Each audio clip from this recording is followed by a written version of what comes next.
So one of the questions I'll be answering is to give an example of a time I managed numerous responsibilities and how I handled that.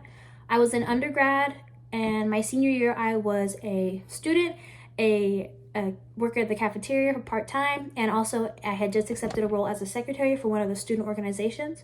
At first, it was a little bit intimidating because I never had that many responsibilities in one school year. So it felt like as if I was biting off more than I could chew.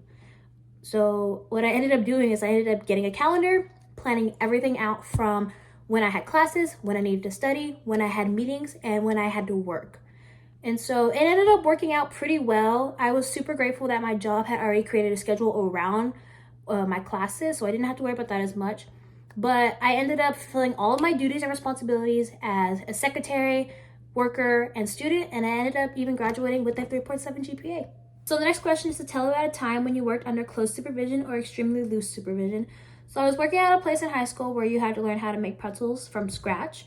And within the first few days of training, I was left by myself, and I would either open or close by myself. Manager would be on the other side of the store managing all the other workers, and I was left to handle it on my own.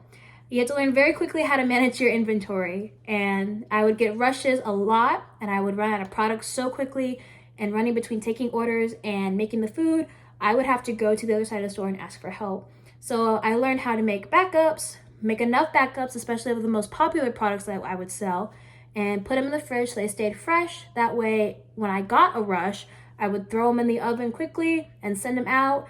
And that typically helped because I would pretty much get through a rush on my own most of the time with little to no issues.